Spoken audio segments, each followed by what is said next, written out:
Good morning, and welcome to NFThesis. I'm your host, Anthony Shepard, and let's talk about some NFTs. So, I've said a lot of good things about NFTs, but do I have anything bad to say? Maybe that was the wrong way to start. I have some things that I'm a little more skeptical on that I think are the future, but not the present. And I would say that we are nowhere near breaking through to this thing, although there's a lot of projects that are trying. And I'm not going to tell those projects not to try. Who am I? It is just one of these things that I'm a little more skeptical on just because of regulations. And I guess I should just get into it and stop beating around the bush. So the things that I think I'm a little skeptical on are things surrounding real life assets. The main reason I'm skeptical on these things is because NFTs are a very, very new technology. Blockchain itself is being adopted by corporations and the public at large, but accepting NFTs as legal contracts is a little bit farther off. And that's what we're talking about when we tokenize real estate or property, or even with artistic NFTs, when people talk about you have the intellectual property of this thing, or you can for instance, I'm in a project where I can IP my NFT up to a certain amount. And then it's on the artist to track that I don't go over that amount. It is, there's no legally binding anything to keep me from doing things anyway. Meaning if I want to steal someone's CryptoPunk by a copy and paste heist, then I can do that and put it on a t-shirt, and there's not a whole lot of recourse you have anyway. And that's kind of I hate to say this phrase in this context, but it's kind of a trust assumption with NFTs that and that's why people are so mad at the right-click savers, because they're kind of right. And I hate to say that, but they kind of are, in the sense that without any laws and anything except social consensus to actually back up how people feel about these things, then an NFT is good for what you can do with it on chain, but what it is socially is still very much up for debate. And that's kind of why I'm doing this show, not because I think I have all the answers, but because I think that having the conversations about what things are at the moment, what they could be in the future, and talking about those things now is important, because it will hopefully be an influence in the space, in the sense of people being able to think for themselves and think about what they want these technologies to represent in the future. And if you want to be able to use tokens for real estate and other such ventures, then I think the first point is to get it to a point where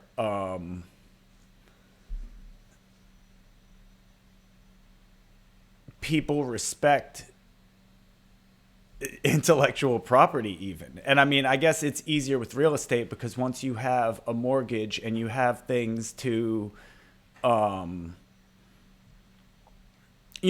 instance, I was thinking this earlier and I should have said it then, but when you want to tokenize real estate, I guess it's easier to make that an NFT because you can always put the mortgage on chain, and then that's kind of indelible. And now that NFT actually represents something because you went down to City Hall or wherever and actually sold property. So it has a real life attachment to the world. And that's why that NFT might be respected. But the mortgage is actually what people respect. People are going to respect the mortgage or the property deed more than they're going to respect the NFT that says you own the thing. I guess the hope there is that you would be able to collateralize against that NFT in the future on DeFi products. Or I mean, one great thing is it's just like an easy way to not lose that thing. Like maybe you lose your mortgage, but it's hard to lose that NFT if you already know, if you know where it is. Like, you know where it is. It's always going to be there if you've got the address. If you put it on a chain that's not going to go down, obviously. But yeah, that's kind of where I am with that stuff. Real world NFTs are going to be really cool. They are cool in the sense of buying a painting or buying a t-shirt or something like that, where you buy an NFT and you get a real life artifact to take home. But going into the contractual side of things is a very weird area. But maybe while I'm saying that I'm kind of bearish in that area of NFTs, maybe that is the breakthrough area. Because like I was saying, once we can get contracts in the real world to be represented by NFTs, then it actually gives this legitimacy to NFTs where people then become to respect artistic IP more. That's also kind of a pipe dream because people really don't respect artistic IP in Web 2. I think memes kind of show that we're willing to steal anything and just attach our own message to it. And we actually borrow that social cultural context to make the joke. Like knowing, it's funny. I'll see a meme in another language and I'll almost know what's going on there because I know the image and I know what this meme is trying to convey. And if maybe I can recognize one word, 2 words in the meme, I'm like, oh, okay, I know what you're doing there. That's funny. So memes, I've said this for a while, even before I was into crypto, but memes are an international language. So that's another good case for NFTs, being able to spread art, in a more indelible way across the world.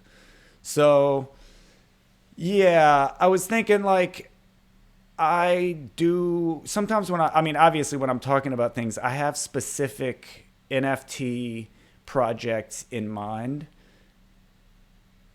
but I don't want to call anybody out. And it's not because I'm saying bad. I mean, in some cases I am saying bearish or what could be taken as bad things. And I don't want anyone to think I'm talking bad about a project just because I don't understand it or I don't see the vision. And at the same time, I don't want to necessarily talk about projects I'm into too much because I don't want you to think that like these projects are somehow bulletproof or there's any reason, or that my reasoning is a reason you should buy into a project.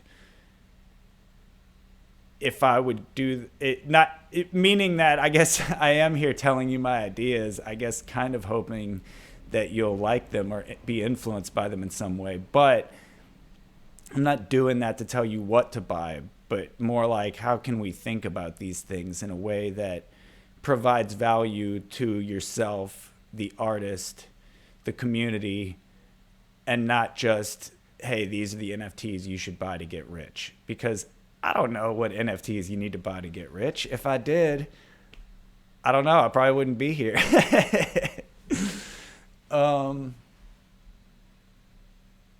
Yeah. So that's one area of NFTs that I think we have a lot to explore on, is how they touch the real world and how the real world starts to adopt and accept these things. And I think that, I mean, one thing is great. Like, I think that maybe this is, like I said, this is the way to get into this, because having a mortgage or a deed put on an NFT is the first step, but that NFT still represents a piece of paper. The next step is, well, when the government goes on chain, then that deed will not just be a piece of paper, it will be an NFT at the government building as well. And I guess it would be, I don't know how this would look, but I guess it would be that there would be records to track back to your NFT. There would be some way for them to tap into it and see who owns things. And since it's all on chain, they don't have to own the NFT. They just have to be able to see it. And they would have a database where they're able to see these things. And then, you're talking about marriages, contracts, notary publics. Anything you need to do should be on chain, because why are we still doing things by mail and going into offices where you have to physically sign things when you could be signing it with Ethereum or Bitcoin or whatever you want to sign things with? If you could do more actual business via Snapshot and other things like that, and instead of, even voting, what if every, this is getting into dangerous conspiracy theory area where people would freak out because blockchain as serial numbers or whatever craziness. But like, what if every citizen of a country has an NFT that represents their citizenship, and that is your social security number or whatever it may be, and that represents your ability to vote and to do things on, whatever government chain we end up running on, because it's inevitable for that too. So all the people that think that this is always going to be a fringe thing and that corporations are getting in but governments aren't going to, I mean, that's ridiculous. I've actually already heard small rumors of news that one of the first things regulators are going to be looking into is a CBDC. So once we have a central bank digital currency, the next step is government NFTs that represent contracts, that represent assets or whatever. I mean, even so, I watched an interview the other day with from the Minority Mindset, Jaspreet Singh, and he was interviewing Peter Schiff. And even Peter Schiff, who hates digital currencies and hates Bitcoin and thinks it's all going to zero, get the hell out right now, was saying that digital currencies should back up real life assets. He was even saying that instead of your gold being a piece of paper, your gold should be backed by, or your NFT, I mean, your digital currency should be backed by gold. And that way it actually represents more than $1. He actually said Bitcoin is fiat because it relies on trust. And we call it trustless, but you're trusting the network. And I've said that in other videos with Midnight Cuddle Club or something else, but you are trusting the code. And that's not trustless. That is still trust. And so it was funny that, even someone that's so against all of this stuff was saying, why not have currencies that represent real things? Why shouldn't there be, oil coin, and which the dollar kind of is oil coin, but let's not get into that. But yeah, why not have oil coin and gold coin and have these things on chain controlled by the corporations and the governments and all these things? And I'm not advocating for these things, but I'm saying that to some degree, if mass adoption happens, that is going to happen as well. Which makes it more important for people to get in early and to kind of stake their claim and take care of themselves before before one day you wake up and CBDC is on your phone and you have to pay bills with it. You know, like, so not to be all, you know, conspiracy theory or just getting, you know, into a weird area, but that is what you're getting into when you talk about real estate NFTs and real life assets being, you know, represented by digital assets. When you start to tie these two things together, you're going to have governments getting involved, and that's going to look not pretty. So, and my main reason that I'm kind of bearish on early real estate projects and early land ownership projects is just because of the legalities and the regulations that are going to come, and not knowing where those things are going to fall in the future. They could find themselves kneecapped. And so, yeah, I hope people keep building and keep pushing forward. It's just, you know, I'm sure they realize that they're in squirrely. I'm sure they realize they're on squirrely ground. Yeah, so that is about it. I'm glad you joined me here for NFThesis number 5. And I'm going to try to do this every day, but I'm also not going to do it every day until it starts to pick up, and also until I start to get into a better groove. I need to write some episodes ahead of time and things like that. I'm doing a mix of some episodes are written and then some episodes I'm just doing off my brain. And yeah, so glad you joined me this morning, and have a good day. Good morning.